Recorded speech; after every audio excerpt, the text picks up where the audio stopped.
Sri Krishna. Today we will come to know Sri Krishna and Sri Aurobindo. On Sri Krishna's Janmastami Eves and on the occasion of Sri Aurobindo's Sesquicentennial year, which starts from 15th August 2021 to 2022. We would like to invoke His sweet Anandamay presence not only for this occasion but also for all time, because Sri Krishna's guidance for the progress and existence of the humanity is indispensable. Krishna exists, then creation exists, and we human beings exist, and human progress continues in an evolving manner.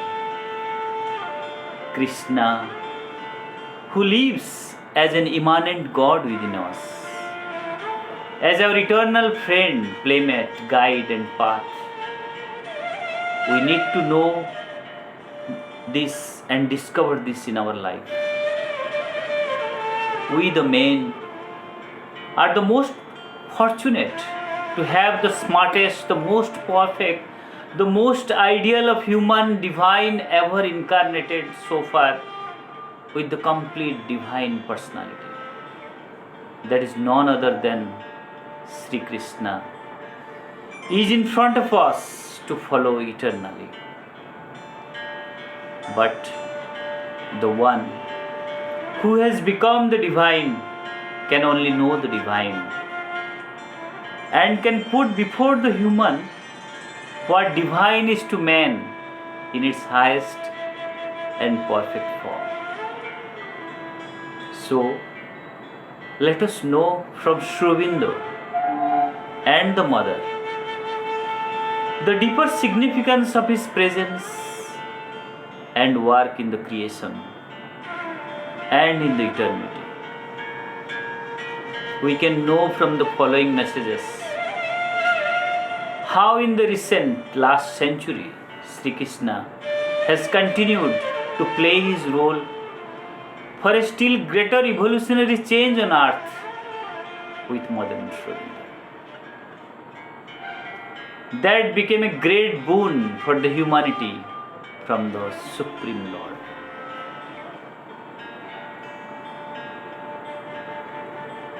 Sri Aurobindo has told in Divine and Human Volume 12, the one is for forever. The one is for forever in his supramental quaternary of being, consciousness, force and Ananda. Brahma, Vishnu, Shiva, Krishna. These are the eternal four, the quadruple infinite. Brahma is eternal personality of existence. From him all is created by his presence, by his power, by his impulse. Vishnu is the eternal personality of consciousness. In him all is supported in his wideness, in his stability, in his substance. Shiva is the eternal personality of force. Through him all is created, through his passion, through his rhythm, through his concentration. Krishna is the eternal personality of Ananda. Because of him, all creation is possible.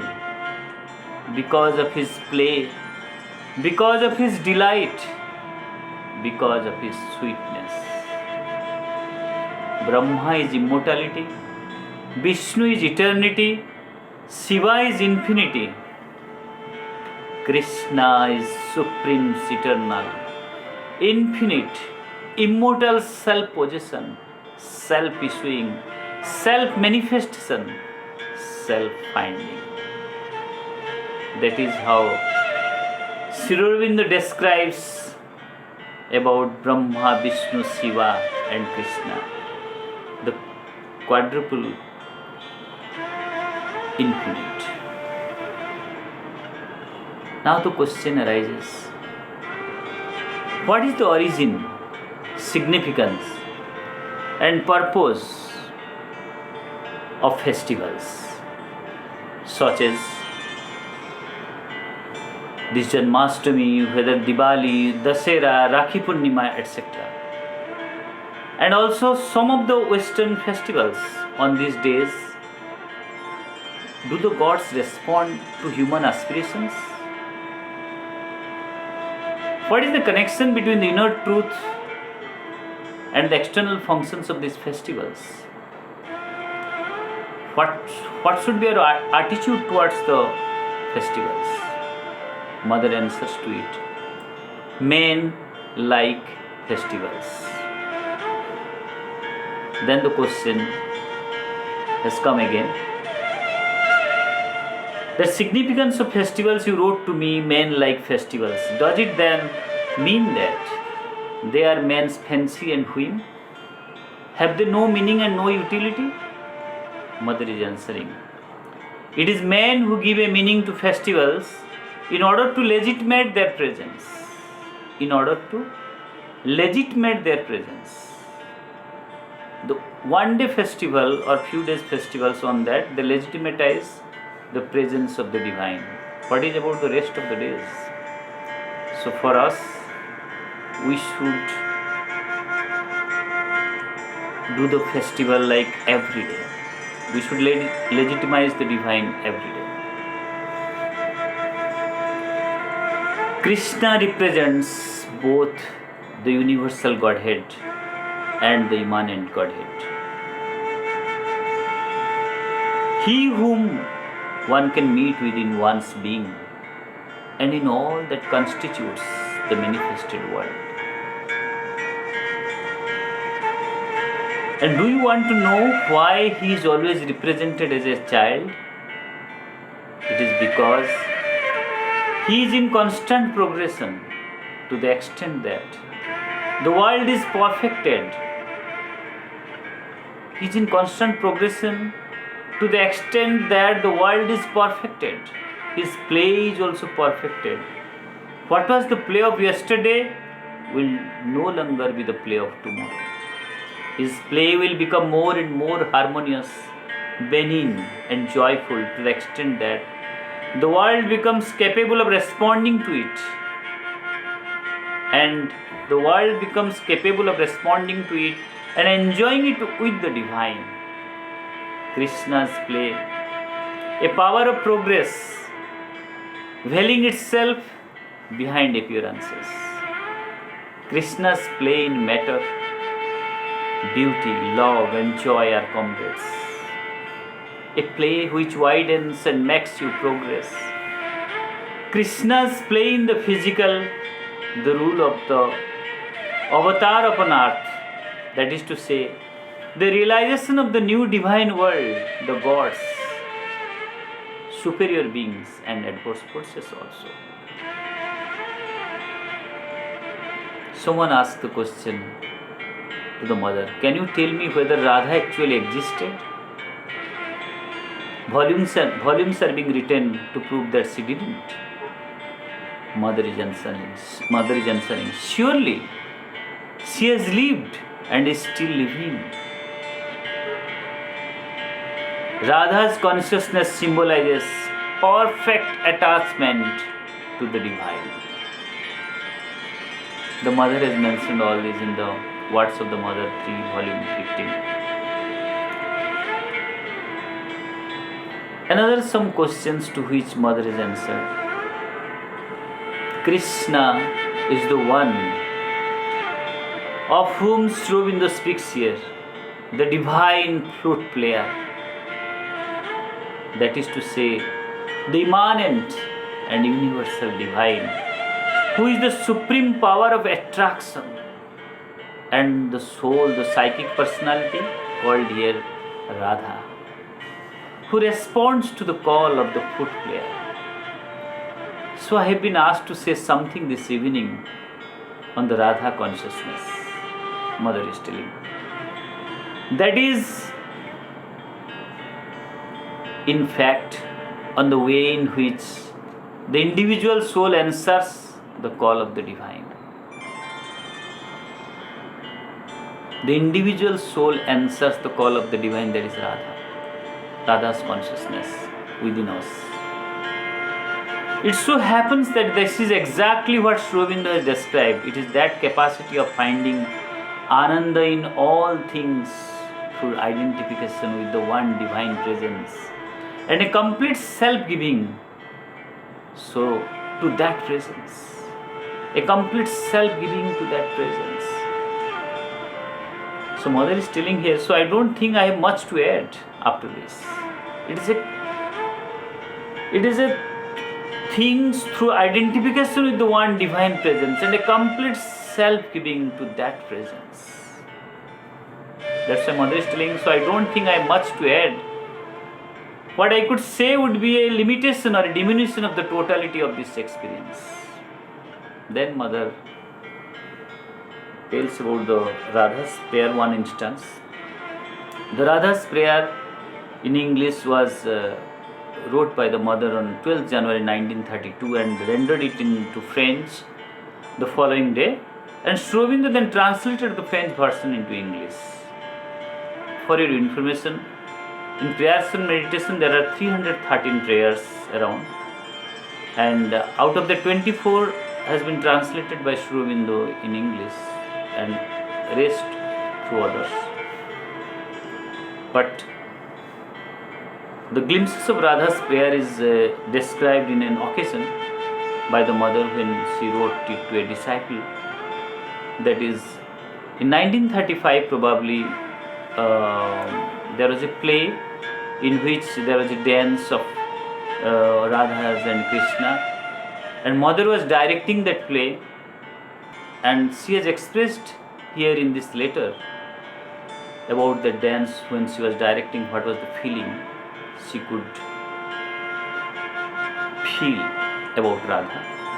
To complete what I told you yesterday about Radha's dance, I have noted this down as an indication of the thought and feeling Radha must have within her when she stands at the end in front of Krishna. So Mother is telling, when she stands in front at the end of the dance in front of the Krishna, what is the feeling she was having? Every thought of my mind, every emotion of my heart, every movement of my being, every feeling and every sensation, each cell of my body, each drop of my blood, all is yours. Yours, absolutely yours, without reserve. You can decide my life or my death, my happiness or my sorrow, my pleasure or my pain.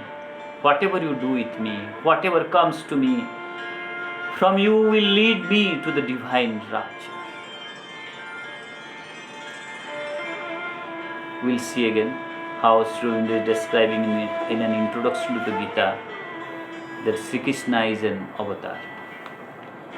He has accepted in human form the law of man's body and mind and spirit and has played his game, Lila, accordingly. If we can grasp the obvious and the occult meaning of that play, we shall be able to grasp the meaning, the aim and the method of this world game. The main feature of this great game was action impelled by total knowledge. What was that knowledge underlying that action? And that play has been revealed in the Gita of the Mahabharata is a hero of action, a great yoin, a great man of the world, a founder of empire, statesman and warrior, a knower of Brahman in the body of a Kshatriya. In his life we see an incomparable manifestation and mysterious play of the supreme power, Mahashakti.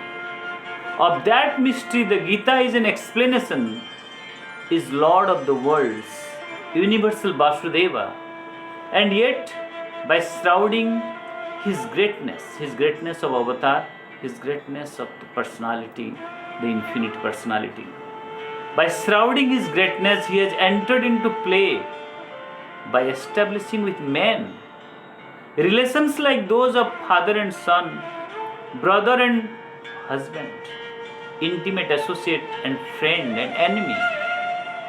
In his life is implied the supreme secret of the Aryan knowledge and the highest meaning of the way of devotion. Sri Aurobindo writes this in his volume, that Bengali and Sanskrit, and the chapter was in Introduction to the Gita.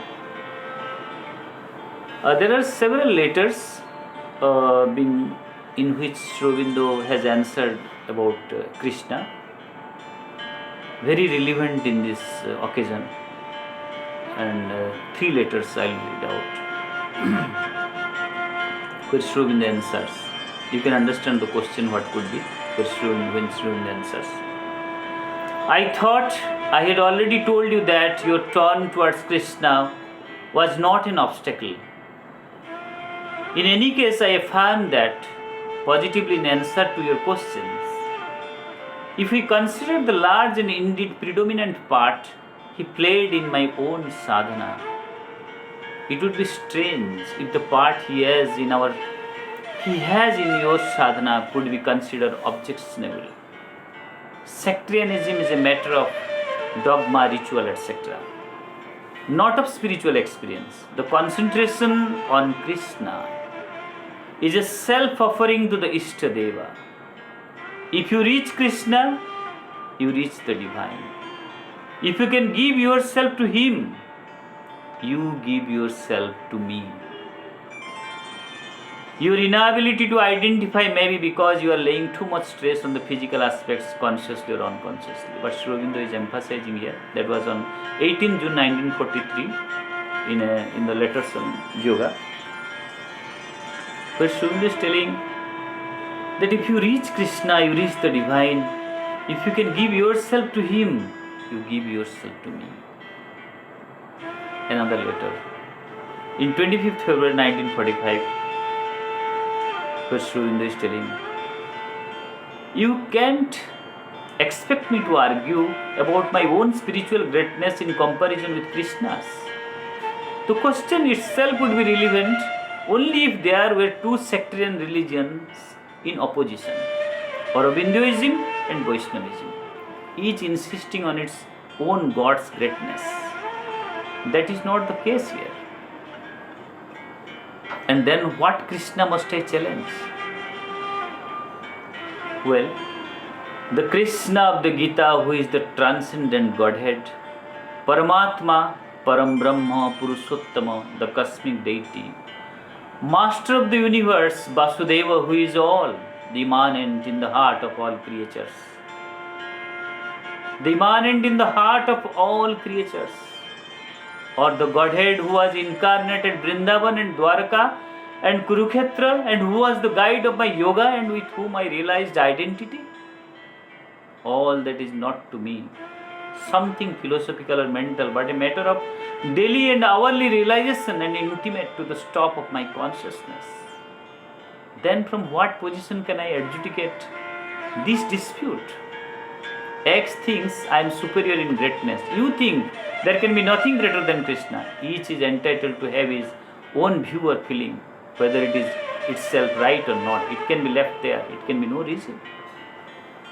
That is letters on himself and the ashram.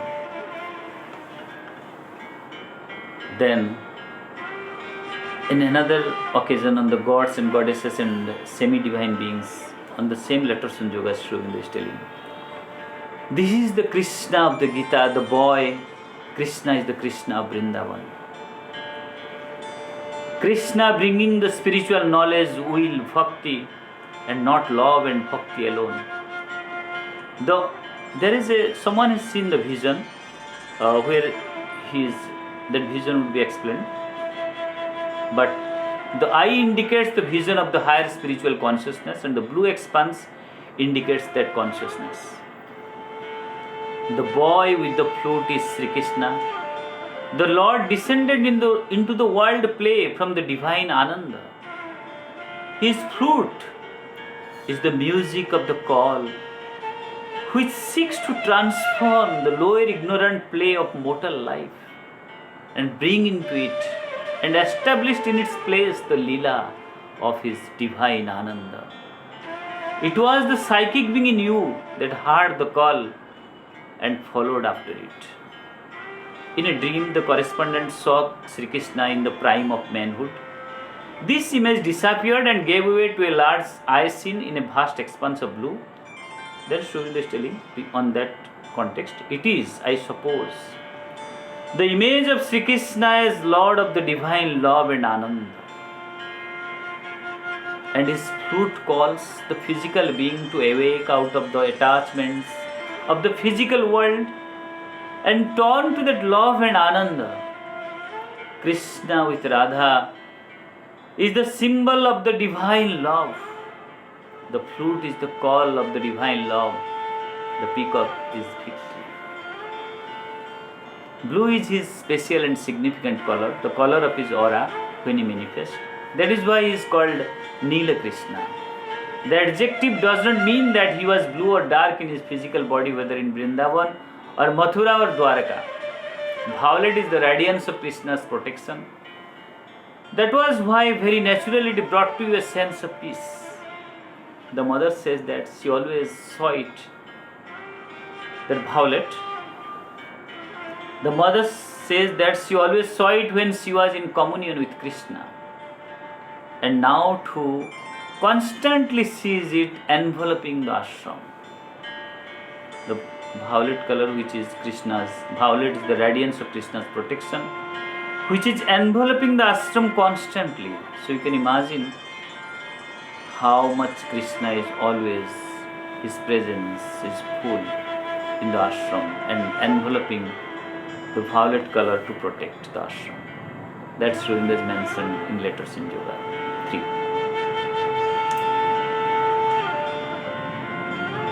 We have a lot of things to talk about Sri Krishna, but we'll take it part by part in this eve of Janmastami.